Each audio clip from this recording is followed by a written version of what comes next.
Hello friends, welcome back to my channel Harika stories. Vinayaka Chavithi అయితే అయిపోయింది. అందరు ఎలా సెలబ్రేట్ చేసుకున్నారు? నాకు తెలిసి ఫెస్టివల్ రోజు కంటే నిమజ్జనం రోజు బాగా ఎంజాయ్ చేసి ఉంటారు కదా. ఈ ఇయర్ మా వినాయక చవితి తాడిపత్రిలో జరుపుకున్నాము. ఈసారి ఎక్కడున్నా వినాయకుడి పూజ అయితే నేనే చేయాలని ఫిక్స్ అయ్యాను. లాస్ట్ ఇయర్ బాగా కలిసి వచ్చింది. మా స్ట్రీట్లో అందరూ కలిసి ఫెస్టివల్ బాగా సెలబ్రేట్ చేసుకుంటారు. మెయిన్గా ఈ పండగకి ముందు రోజు నుంచే హడావిడి స్టార్ట్ అయిపోతుంది కదా. వెళ్ళి విగ్రహాన్ని తీసుకురావడం, పూజకు కావాల్సినవన్నీ కొనడం, డెకరేషన్, ఇలా ఫుల్ సందడిగా ఉంటుంది. నేనైతే ఎప్పుడు వెళ్ళి పండగకి కావాల్సిన షాపింగ్ అలా చేయలేదు. ఈసారి ఫస్ట్ టైం ఇంట్లో పూజకు కావాల్సినవన్నీ నేను అనిల్ వెళ్ళి తీసుకొచ్చాము. నిజంగా చాలా బాగా అనిపించింది. రోడ్లో మొత్తం వినాయకులు తీసుకెళ్తుంటే అవి చూసుకుంటూ, ఇంకా పండగలంటే మార్కెట్ కలకల్లాడిపోతుంది జనాలతో. ఇంట్లో పూజ కోసం ఏ గణపతి తీసుకోవాలి అని ఎంతసేపు సెలెక్ట్ చేస్తాం కదా. ఇంకా పూలు, పళ్ళు, వినాయకుడికి చెరుకు, ఎలక్కాయలు, గరిక, ఇలా కావాల్సినవన్నీ తీసుకెళ్ళాము.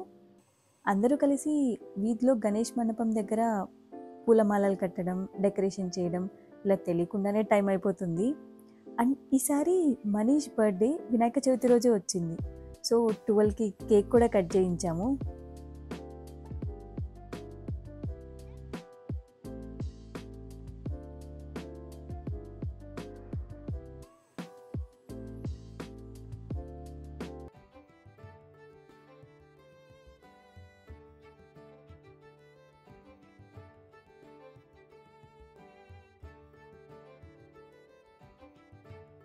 మార్నింగ్ ఇంట్లో పూజ అయితే త్వరగానే అయిపోయింది. తర్వాత నేను, అనిల్, అమ్మ, మనీష్ అందరూ కలిసి టెంపుల్ కూడా వెళ్ళాము. ఇక మార్నింగ్ 11 కల్లా ఇంటి దగ్గర గణేష్ పూజ స్టార్ట్ అయిపోయింది. ఈసారి అనుకోకుండా పూజ నాతో అనిల్తో చేపించారు స్వామి. వినాయక చవితి నాకు చాలా సెంటిమెంట్. అలా మాకు పూజ చేసే ఛాన్స్ వచ్చేసరికి చాలా బ్లెస్డ్ ఫీల్ వచ్చింది.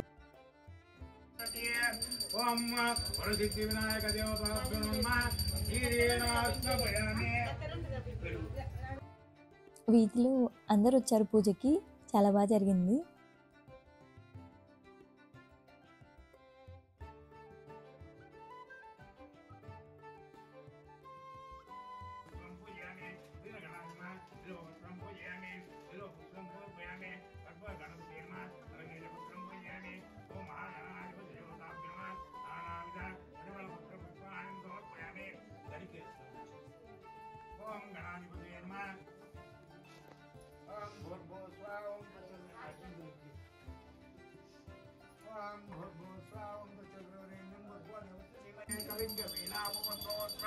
ज्येष्ठराजं ब्रह्मणां ब्रह्मनिस्सारणं महागणाधिपतिदेवता ब्रह्मा सुमकच्चैकादं प्रत्या कपिलो गजकर्णिकान् सम्भोदृष्टोच्चराजोगणाधिपान् सुमकेतो गणस्पत्योपागचन्द्रोदयानान् ॐ महागणाधिपतिदेवता ब्रह्मा कर्पूरनीराजनं दर्शयामि नीराजनान्तरं शुद्धाचमं समर्पयामि नमस्करोमि.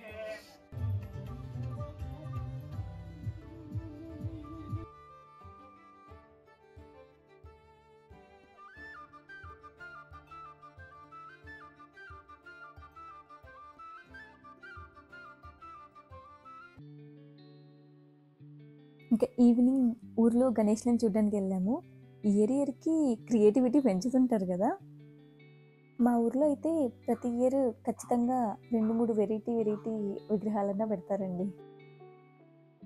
ఇక్కడ చూడండి, అసలు నైట్ టైము ఆ లైటింగ్స్, ఆ సెట్టింగ్ అంతా సూపర్ అనిపించింది.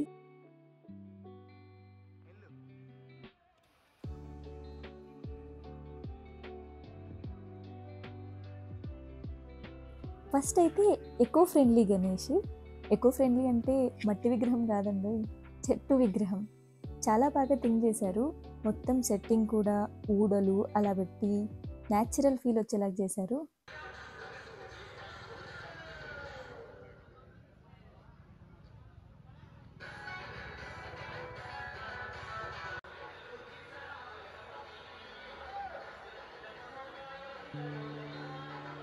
నెక్స్ట్ ఇంకో పెద్ద గణేష్, తలపైన శివుడు రొటేట్ అవుతున్నట్టు అండ్ ఐస్ కూడా క్లోజ్ అండ్ ఓపెన్ చేసేలాగా పెట్టారు. బాగుంది. తర్వాత కాంతార థీమ్లో గణేష్ చాలా బాగుంది. అసలు మీరు కూడా చూసేయండి. ఇంకా ఆదియోగి టైప్లో ఒక గణేష్, ఇంకా చాలా ఉన్నాయని చెప్పారు. బట్ మాకు ఆ పాటికే టైం అయిపోయింది, చూడలేకపోయాము. ఇదండి మా వినాయక చవితి. మమ్మల్ని సపోర్ట్ చేస్తున్న వ్యూవర్స్కి థ్యాంక్ యూ వెరీ మచ్. ఎవరైనా ఇంకా సబ్స్క్రైబ్ చేసుకోకపోతే please subscribe to my channel Harika stories.